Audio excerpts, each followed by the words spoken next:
Le truc, c'est que sur YouTube, tout a été fait ou presque, et je savais pas vraiment par où commencer. C'est un exercice qui est pas facile pour moi, j'ai jamais fait de montage, je sais pas mettre de musique sur mes vidéos, et j'ai du mal encore à parler face cam, d'ailleurs vous le voyez sans doute. J'ai un équipement rudimentaire, je suis en train de filmer depuis mon smartphone, comme ça on va être tout à fait honnête.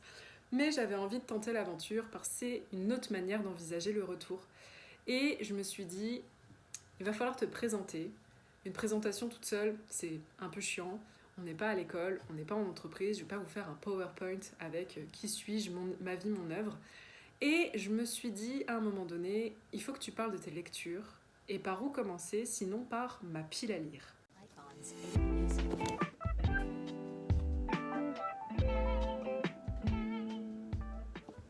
Bon, je reviens après un petit rangement, vous l'avez pas vu mais j'ai fait ça hors caméra. Au début je pensais vous présenter tout de manière éclectique, comme ça peut être rangé dans ma pile à lire. Mais en fait j'ai changé d'avis, je pense que je vais vous les présenter par grande thématique parce que j'ai préféré les trier par grande thématique parce que je me dis que ça va être long et potentiellement vous avez pas forcément envie de tout voir. Du coup, j'ai décidé de séparer. J'essaierai de mettre des timestamps, des petits chapitres dans les vidéos YouTube. Je sais pas comment on dit, je suis désolée, c'est ma première. Mais j'essaierai de cadrer les choses pour que vous puissiez les voir et sauter les parties qui vous intéressent pas. Ça me semble pas mal. Donc on va commencer par... on va commencer par les littératures de l'imaginaire.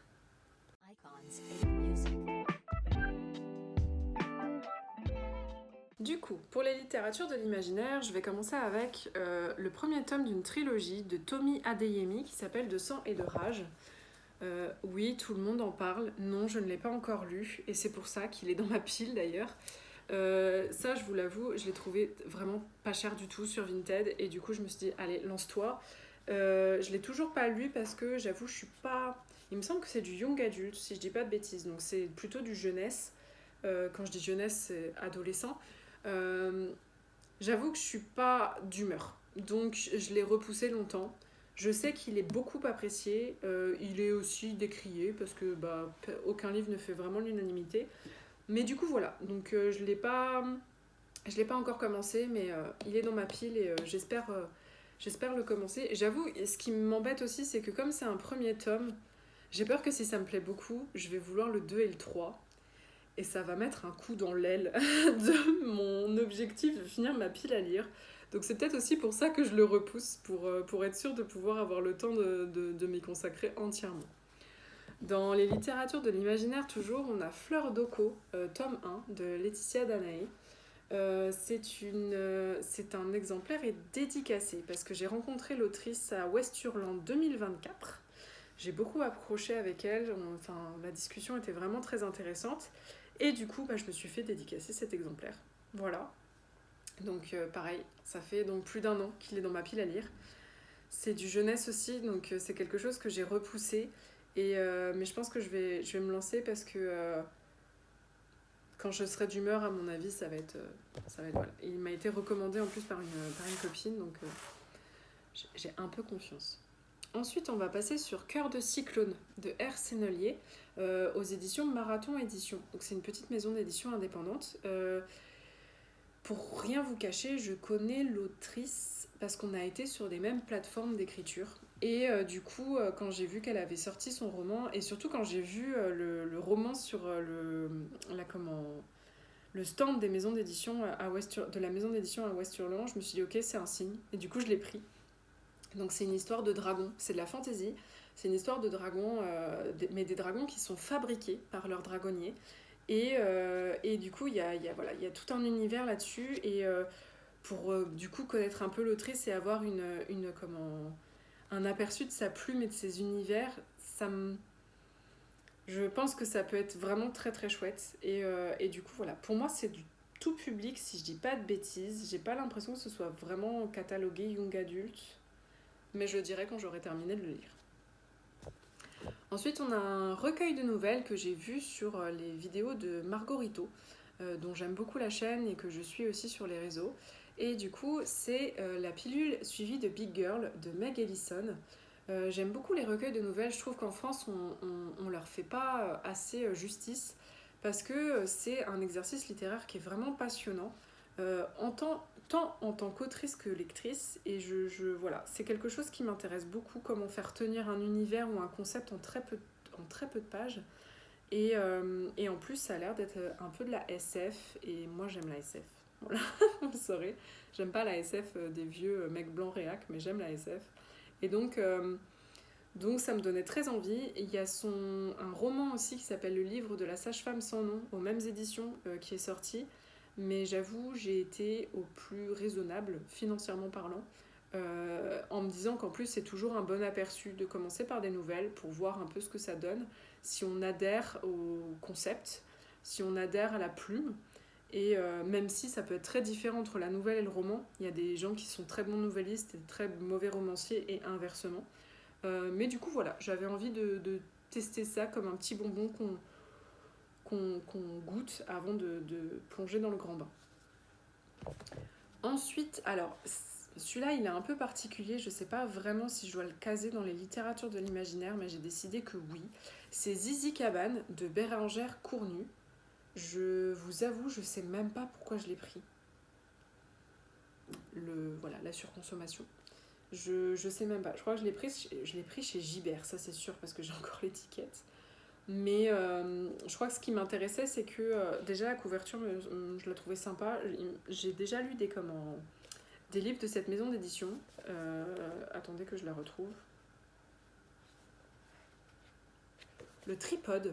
J'ai déjà lu des livres du Tripode et je trouve que c'est intéressant. Ça change un peu du généraliste, on va dire. Et du coup, je me suis laissée tenter. Je pense que je me suis laissée tenter surtout par cette phrase. Zizi Cabane est une épopée familiale où se reforme la beauté des fables, la force des mythes. Il y avait un petit côté un peu onirique, ésotérique qui m'intéressait. Et du coup, je me suis dit, allez, let's go. Je ne l'ai pas encore lu. Ensuite, on a... Alors, celui-là, c'est The Starless Sea d'Erin Morgenstern. Je vais être honnête, je l'ai commencé. Je l'ai abandonné. Mais comme il est vraiment très beau, je me suis dit que c'était peut-être juste pas le moment. Donc j'ai décidé de lui laisser sa chance et de le remettre dans ma pile à lire et de retenter l'aventure quand j'aurai la foi. J'avais lu une bonne partie, j'avais lu je crois les 100 premières pages, mais j'étais un peu... ça me saoulait un peu et du coup je l'ai mis de côté. Mais je pense que c'était vraiment pas une bonne période non plus pour moi à ce moment-là.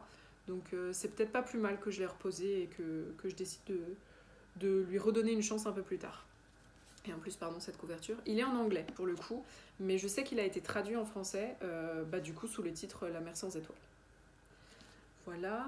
Ensuite, un autre livre anglais, et celui-là, encore une fois, c'est pas moi qui l'ai choisi, il m'a été un peu mis dans les mains. C'est Daughters of Henry de Reni Kaamayo. Et c'est a priori du young adult, de la fantasy young adult, si je dis pas de bêtises, mais j'ai l'impression que c'est ça. C'est peut-être même de la science-fiction. Je vois qu'il y a un départ de la Terre. Bref, j'y connais pas plus que ça. Et pardon, je prends vraiment très bien la lumière. Et du coup, voilà, donc c'est un livre en anglais. Il m'a été un peu mis dans les mains, j'avoue, je l'avais jamais vu passer. Et je l'ai jamais commencé. Mais il sera peut-être temps. Mais comme je vous disais, je suis pas trop d'humeur pour du young adult, donc c'est pour ça que je l'ai mis de côté. Et enfin, un dernier. Je l'ai mis dans les littératures de l'imaginaire, mais je pense que vous allez me prendre pour une... Ouais, vous allez dire, celle-ci, elle connaît pas ces genres. C'est La Divine Comédie de Dante. Faut savoir que celui-là, j'ai menti. J'ai dit que mon plus vieux livre, il datait de 2023. Non. Celui-là, je l'ai récupéré dans une boîte à lire. Et... c'est une belle pavasse, il était en super état et je me suis dit bah trop bien, c'est rare de voir des livres dans un si bon état dans une boîte à livres et du coup j'ai jamais eu le courage de le commencer. Faudrait mais j'ai jamais eu le courage. Donc celui-là, j'avoue, c'est un des livres que je garderai peut-être dans ma pile à lire et que je lirai peut-être pas cette année. Mais du coup voilà, donc je pense qu'on a fait le tour sur les littératures de l'imaginaire et en fait non, il en reste mais je les ai mis à part, vous saurez pourquoi. Et là maintenant on va faire une petite incursion dans...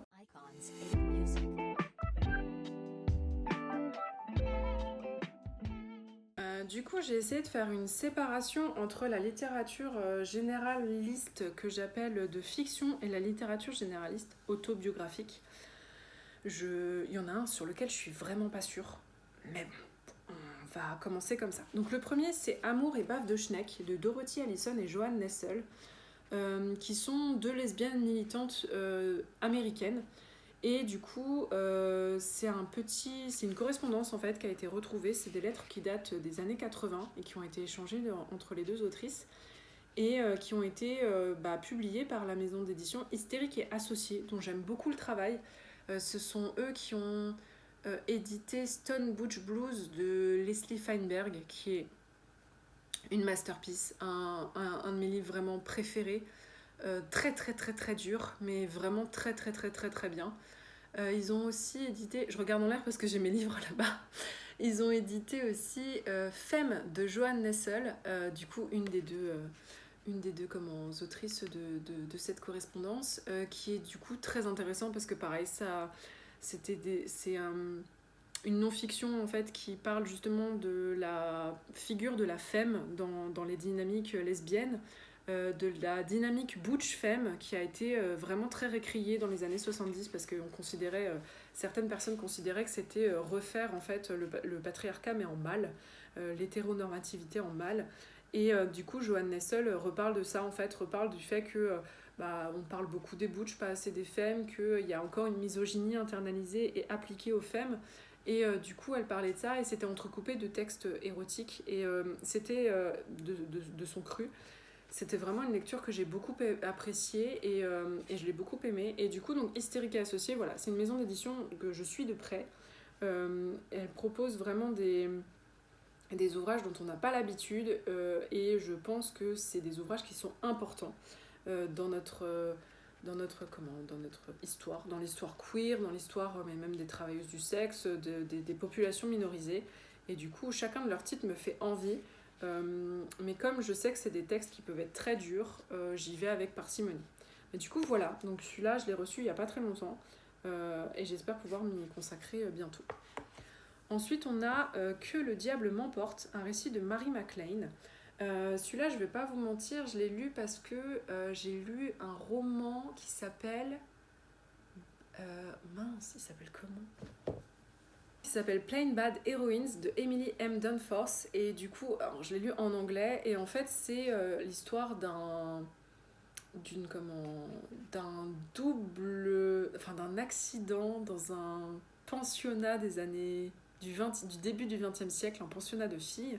Et en fait, c'est des filles qui meurent les unes après les autres, certaines piquées par des frelons et une autre par la suite. Et en fait, il y a une espèce d'engouement qui s'est fait autour du livre de Mary MacLane, le fameux, parce que en fait, les filles ont créé un club autour de ça, il y a une vraie fascination, une obsession, et du coup, l'équipe pédagogique se demande si c'est pas maudit. Du coup, voilà, cette histoire Plain Bad Heroines est vraiment très cool et du coup comme ça m'a vraiment beaucoup plu, je me suis dit moi aussi j'ai envie de découvrir Mary MacLane qui a vraiment existé et qui a vraiment publié son journal. A priori c'est quelque chose d'assez révolutionnaire pour l'époque, c'était vraiment mal vu par les bonnes familles et moi j'aime bien tout ce qui est mal vu par les bonnes familles. Donc voilà, je me suis dit on va se lancer. Celui-là il me donne très envie, je pense que je vais le lire dans pas trop longtemps parce que ça m'intéresse. Si on continue dans le récit de vie, on a Que les étoiles contemplent mes larmes de Mary Shelley. Alors ça, je ne vais pas vous mentir, Mary Shelley, c'est mon autrice favorite dans le sens où Frankenstein, son bouquin, c'est mon livre préféré. C'est mon livre préféré et du coup, je suis un peu fascinée par Mary Shelley, Mary Wollstonecraft Shelley, dont la mère du coup était Mary Wollstonecraft, qui était une des pionnières du féminisme, et son père, il me semble que c'était une figure de l'anarchie. Voilà. Et du coup, donc en fait, donc Mary Shelley devient veuve assez précocement. Et ça, c'est son journal d'affliction. Donc c'est le journal dans lequel elle parle de son deuil. On est bien d'accord que ça a l'air d'être un sujet qui est assez lourd. Du coup, c'est pour ça que je l'ai repoussé aussi, parce que je pense qu'il faut être armé pour lire ce genre de choses. Et puis, il est assez dodu. Mais voilà, je pense que c'est pareil. Il va pas tarder à être lu, parce que rien que de le revoir, en fait, j'ai envie de le lire. Et j'ai envie d'en découvrir plus sur cette autrice qui me fascine. D'autant que Frankenstein, voilà, comme je vous l'ai dit, c'est mon livre préféré. Donc voilà.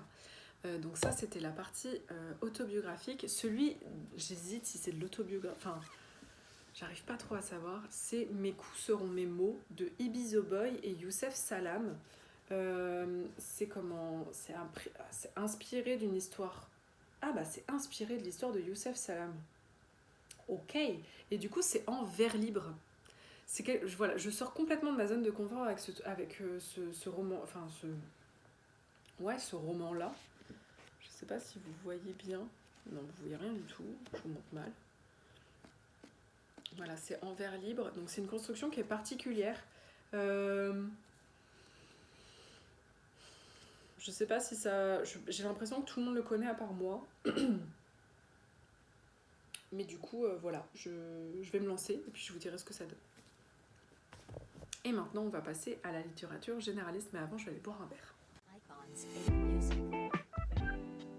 On continue sur ma lancée, la littérature généraliste, mais cette fois-ci avec un aspect plutôt fiction. Et du coup, on va commencer avec Kitchen de Banana Yoshimoto. Pareil, j'ai l'impression que tout le monde l'a lu à part moi. Est-ce que c'est votre cas? Peut-être, oui, non. C'est sorti en 1987, donc c'est pas d'hier. Et je crois que je me suis laissée tenter parce que voilà, j'en entends parler régulièrement. Et du coup, je m'étais dit, ça peut être le moment de le lire moi-même. En sachant qu'en plus, comment Banana Yoshimoto est une autrice, si je dis pas de bêtises, une autrice japonaise. Et la littérature est-asiatique, qu'elle soit coréenne du Sud ou japonaise, a tendance à être un peu particulière et ça m'intéresse. Donc voilà, je vous dirai ce que j'en ai pensé plus tard. Ensuite, on a Lemon de Kwon Yo-sun. Ça, c'est un livre que j'ai vu, comme Banana Yoshimoto, le Kitchen. Je les ai vus en fait chez une copine, elle voulait s'en débarrasser. Je dis, moi ça m'intéresse. C'est un thriller sur le deuil. Je lis beaucoup de choses très joyeuses, je vois ça. Bref, c'est un thriller sur le deuil et du coup, c'est une autrice coréenne, sud-coréenne. J'avoue, je la connais pas du tout. Mais j'ai beaucoup aimé mon incursion dans la littérature coréenne, donc on va continuer et voir ce que ça donne. Ensuite, on a un roman qui s'appelle Payerali de Biana Bayani, qui est du coup qui a d'abord été auto-édité, si je dis pas de bêtises, et ensuite les droits ont été rachetés par une maison d'édition. Je vous mettrai peut-être plus d'infos par ici si je les retrouve pendant le montage. Et du coup voilà, donc Payerali, ça me donnait envie depuis un moment. J'ai réussi à mettre la main sur l'exemplaire original. Et en fait, c'est sur l'histoire d'une musulmane, étudiante musulmane qui s'est mise à la boxe.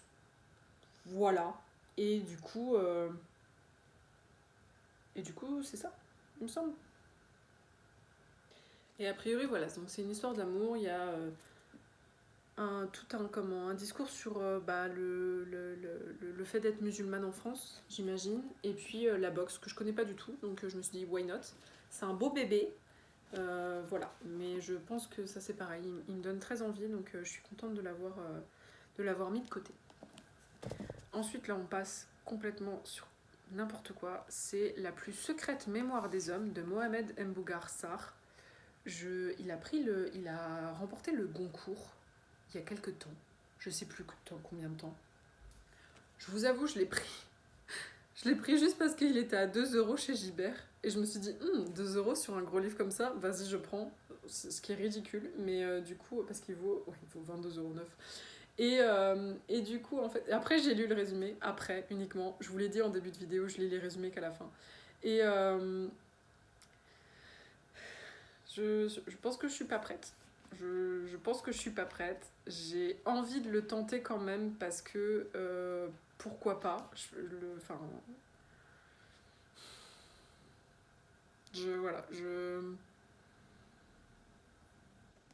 Je sais pas quoi vous dire. C'est une sortie de route. C'est le genre vraiment de livre que je dirais pas qu'il me répugne parce que c'est trop fort comme thème, mais c'est le genre de livre qui me donne pas envie parce que c'est encensé par une élite.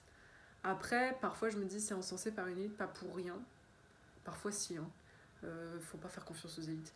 Mais du coup voilà, donc je l'ai pris, c'était l'occasion qui faisait le larron. Voilà, expression des années 60. Du coup, je lui donnerai sa chance, un de ces quatre, je sais pas quand. J'espère que j'accrocherai. J'ai peur que ce soit trop pour moi en fait, parce que parfois c'est pas très accessible comme. Enfin, ça s'écoute beaucoup parler, mais je veux. Enfin, vraiment, je l'ai pas lu, je connais pas l'auteur, j'ai jamais rien lu de l'auteur, donc je dis ça sans rien savoir. Ça se trouve, ce sera un coup de cœur, hein, mais là j'avoue, je suis un peu dubitative. Mais du coup, il va falloir que je le lise, un de ces quatre quand même. Et enfin, on finit notre rayon littérature généraliste, ce qui est pas mal parce qu'on en a quand même, j'ai beaucoup parlé, avec Daïket de Jenny Fran Davis, pardon. Donc en langue anglaise, et c'est une histoire de lesbiennes, échangistes. Si je dis pas de bêtises, je crois que c'est ça. C'est des lesbiennes qui se retrouvent dans un genre de retraite, des vacances en fait, chez l'une d'elles. Il y a plusieurs couples. Et a priori, c'est audacieux et rafraîchissant. Voilà, il y en a qui disent sexy, messy, plein de potins et de paillettes. En vrai, ça me donne pas mal envie, hein. J'avais essayé de le lire il y a quelques temps, mais c'était compliqué. Je lisais pas encore très bien en anglais à cette époque-là, et je pense que c'est ça aussi qui m'a bloquée parce que il faut s'y mettre. Et le début est un peu. C'est bien, hein, je vais sur YouTube pour parler et au final je me retrouve à faire des onomatopées. Bref. Le début me semblait un peu lourdingue, donc je me suis dit, c'est comme pour un autre dont je vous ai déjà parlé. Oui. La mer sans étoiles. Voilà, je me suis dit, celui-là, c'est pas le moment, on va le mettre de côté et puis on reviendra par la suite. Du coup, voilà, et ça finit la sélection littérature généraliste. Et maintenant, on va passer aux essais. J'avais grave pas fini littérature généraliste. J'ai mis ça de côté, je pense que c'est fait exprès parce que j'en pouvais plus. Ma mince, les mini.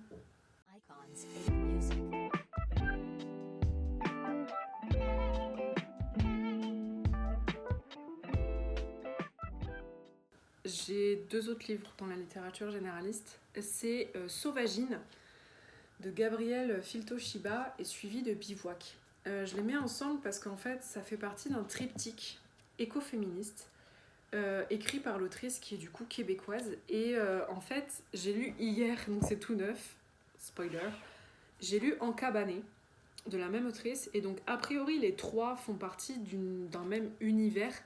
Ils peuvent se lire indépendamment les uns des autres, mais du coup, ils sont reliés en quelque sorte. Et moi, je m'étais dit, on va faire ça bien, on va lire les uns à la suite des autres. On va pas se mentir, je suis un peu dubitative parce que celui-là, je l'ai pas aimé. Vraiment pas. Mais du coup, je me dis, ça peut être. J'ai envie de lire la suite parce que je me dis, si ça se trouve, je vais aimer et du coup, je pourrais vous dire, attention, celui-là est nul, les autres sont bien. Ou alors, je vais pas aimer du tout et du coup, je pourrais être cette nana qui va faire la rageuse en me disant, c'était pas terrible. L'avenir nous le dira. Mais du coup, voilà, donc Gabriel Filto-Shiba, pour l'instant, je suis pas fan. Mais on verra ce que ça donne par la suite. Et là, c'est bon, on va passer vraiment aux essais.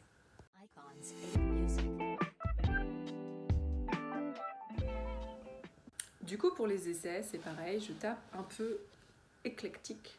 J'en ai récupéré certains, j'en ai acheté d'autres, mais je vais vous montrer un peu la sélection que j'ai. Du coup, on va commencer par Les Ghettos du Gotha de Michel Pinson et Monique Pinson-Charlot. J'ai très envie de les lire parce que je sais que ce sont des sociologues qui sont pas mal, qui ont une bonne réputation et qui ont fait beaucoup de boulot, notamment sur la sociologie de la richesse, de la grande bourgeoisie, etc. Et du coup, voilà, donc ça me donnait envie. Il est assez court, donc je me suis dit peut-être qu'il sera plus simple aussi. J'avais pas envie de me lancer dans le truc parce que j'aime beaucoup la sociologie, mais c'est quelque chose de très prenant et parfois j'ai l'impression d'être pas assez intelligente. Mais du coup, voilà. Donc, je commencerai par celui-ci pour le couple Pinson-Charlot. Et si ça me plaît, bah, peut-être que je continuerai avec d'autres de leurs titres. Nous verrons bien. Ensuite, on a Des paillettes sur le compost de Myriam Bahafou. Ça, c'est aux éditions du Passager clandestin. C'est de l'écoféminisme.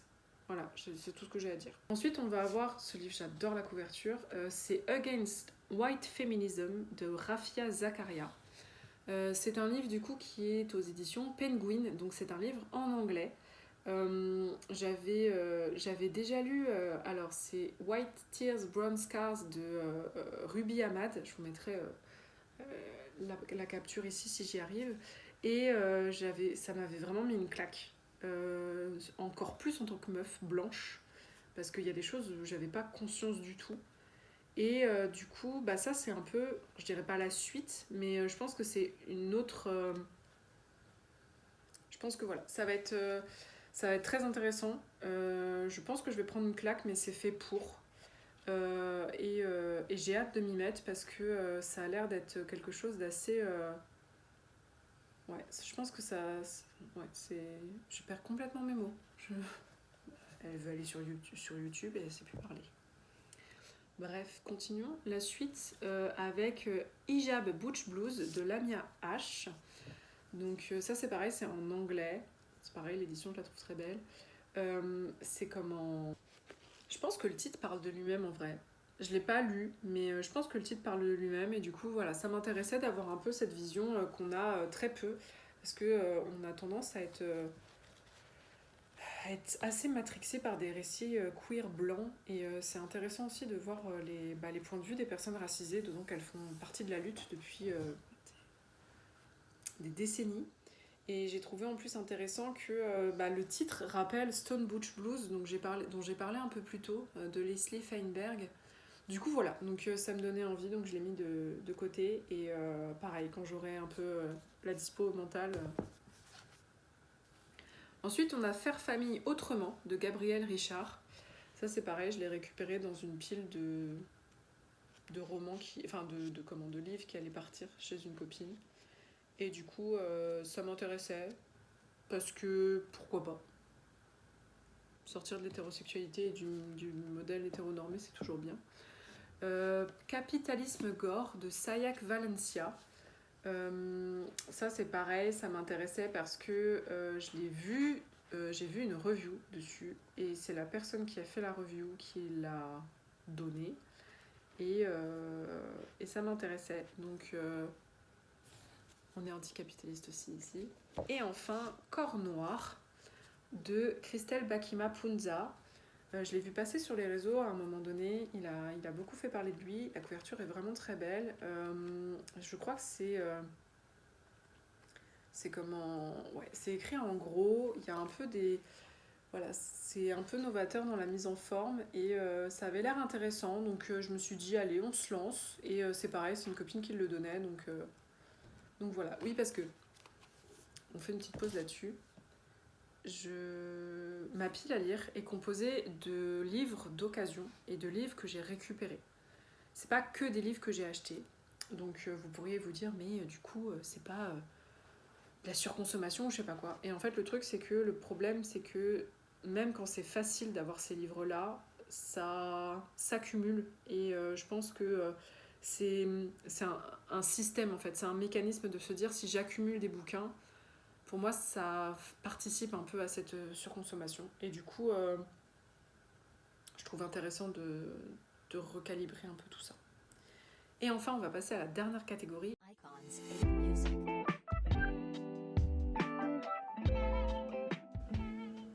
Franchement, à ce stade de la vidéo, je sais plus où j'en suis. Je sais plus si... Je sais même pas si ça va sortir, pour tout vous dire. J'ai l'impression que ça va être beaucoup trop long et pas intéressant. Mais bon, dans ces cas-là, il faut prendre la confiance en soi d'un homme blanc médiocre et se dire que eux ils le feraient, donc pourquoi moi je le ferais pas? C'est un tips. Du coup, dans ces suites de sagas de littérature de l'imaginaire, on a pour commencer Haro la 9e de Tamsin Muir. C'est le deuxième tome du Tombeau scellé. J'ai lu Gideon Gaiden, la 9e, en anglais. On va être honnête, j'ai rien bité pendant les 100 premières pages. J'espère que ça passera sur YouTube. S'il vous plaît, ne me cancellez pas à cause de ce gros mot. Mais j'ai rien compris les 100 premières pages. Ensuite, j'ai adoré. Mais vraiment, les 100 premières pages, j'ai rien compris. Et du coup, je m'étais dit, je vais l'acheter en français, déjà pour soutenir la traduction, parce que c'est important.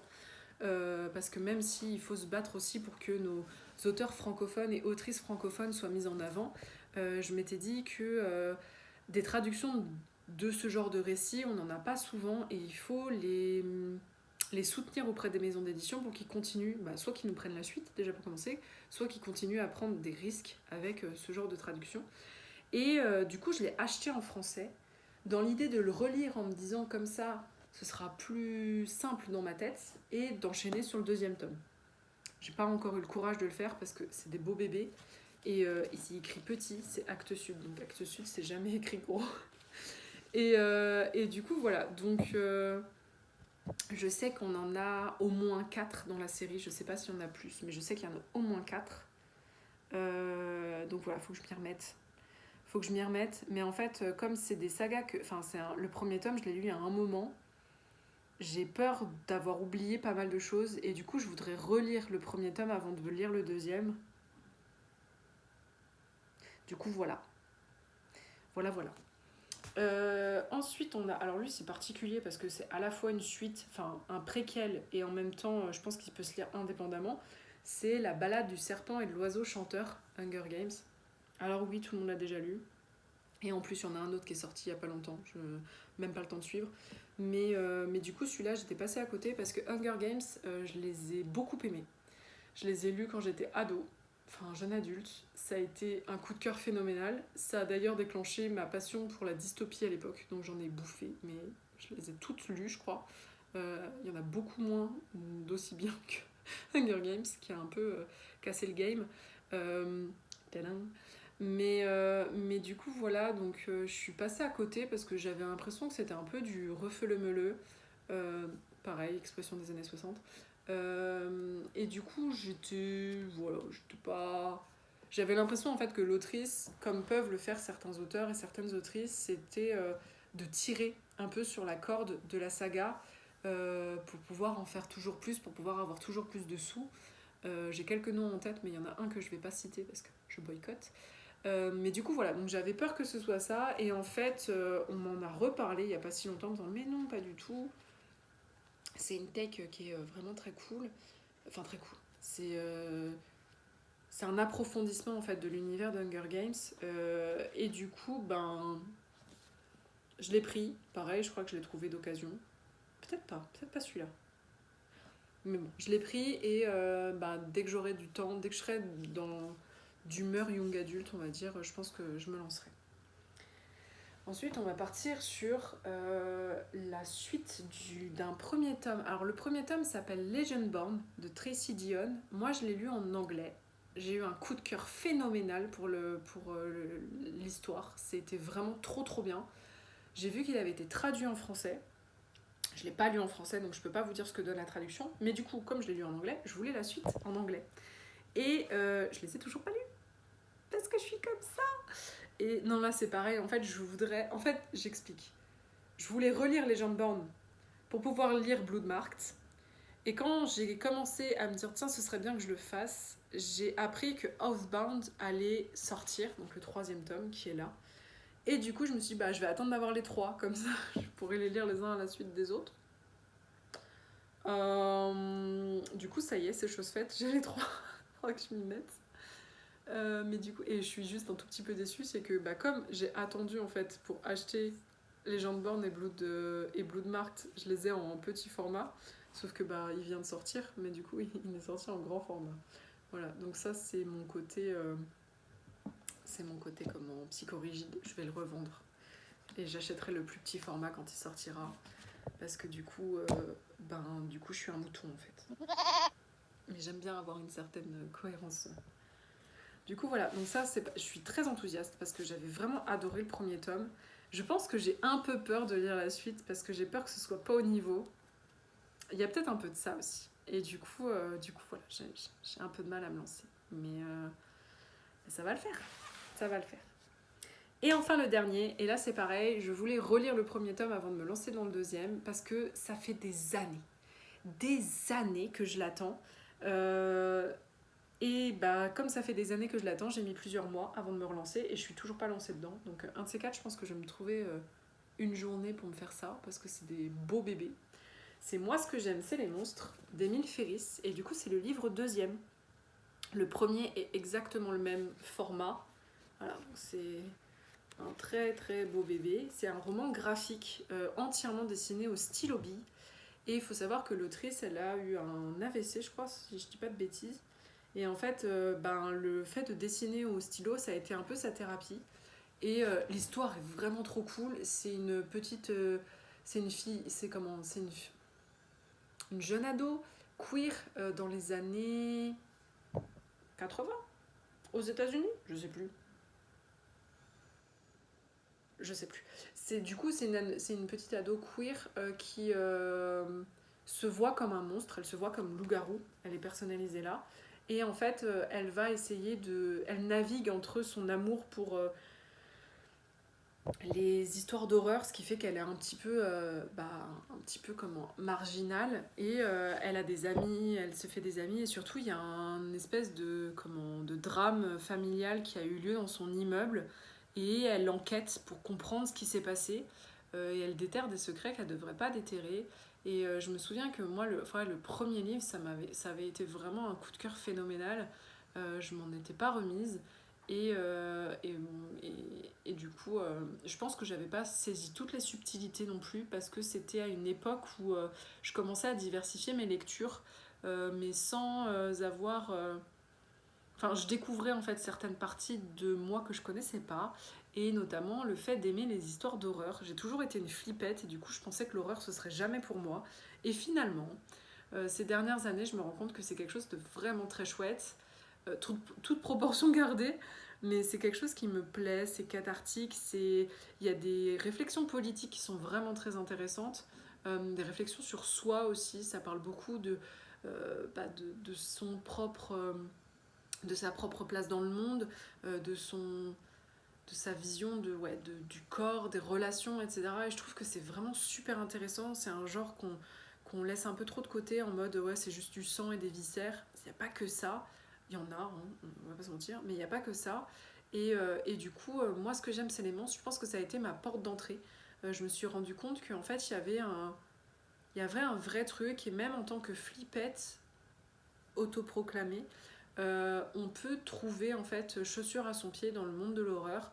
On n'est pas obligé d'aller que sur du slasher ou que sur des trucs bien bien dégueulasses. On peut avoir de l'horreur plus subtile, mais de l'horreur aussi plus poétique, qui fait grandir. Du coup voilà, donc je m'étais dit, ça a été quelque chose qui a ouvert mes chakras, non, qui a ouvert qui m'a permis d'élargir mes horizons. Et c'est ce que j'aime beaucoup aussi avec la littérature, c'est que parfois on va sur des terrains auxquels on s'y attendait pas. Du coup voilà, donc c'est tout pour moi. Je pense que j'ai fait le tour.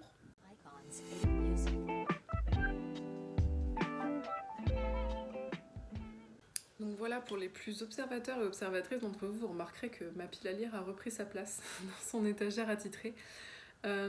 C'est tout pour cette vidéo, je pense que c'est déjà pas mal, je pense que je vais avoir pas mal de boulot pour le montage. Mais du coup voilà, donc c'est un petit tour des lectures qui m'attendent cette année. Il y aura, je vais pas vous mentir, je pense qu'il y aura aussi de la part laissée à l'imprévu, parce que je suis quelqu'un qui aime beaucoup la routine, mais qui meurt quand sa routine est trop prévisible.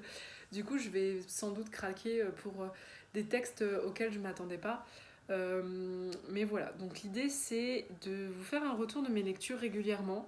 Je sais pas encore à quel rythme, je pense pas que ce sera une fois par semaine parce que j'ai un métier, malheureusement. Et je pense que voilà, j'ai l'impression que c'est quand même, ça demande du temps. J'ai envie de faire les choses bien, j'ai envie de vous proposer des choses intéressantes, mais voilà, donc ça va probablement prendre un peu de temps pour la prochaine vidéo, quoique je suis en vacances, donc peut-être que la semaine prochaine, si je m'ennuie, Mais du coup, voilà, l'idée c'est vraiment de vous parler de mes lectures, de faire des petits vlogs lectures pour pouvoir en parler. Les formats, je vais essayer qu'ils soient pas trop longs parce que moi qui ai beaucoup de mal à me concentrer très longtemps sur des vidéos de lecture, je sais que ça peut parfois être un peu un challenge. Et l'idée c'est de pouvoir en discuter entre nous, donc n'hésitez pas à laisser un commentaire si y a certains titres que vous avez lus, pas de spoiler s'il vous plaît, mais s'il y a certains titres que vous avez lus qui vous ont plu ou qui vous ont pas plu, si certains titres vous font penser à d'autres, histoire que j'enrichisse ma wishlist. Je vous mets en tout cas tous mes réseaux de lecture en description. Je vous mets aussi mon Instagram, donc n'hésitez pas à me suivre là-bas. Et sur chacun de mes réseaux de lecture, c'est pas un souci. Au contraire, j'aime me connecter autour de la littérature, donc faut pas hésiter. Et puis j'espère que mes prochaines vidéos vous plairont, que celle-ci vous a déjà plu et qu'on pourra échanger par la suite sur ces sujets. Je vous souhaite une très bonne journée, merci d'avoir visionné jusqu'au bout, et puis peut-être à une prochaine. Icons.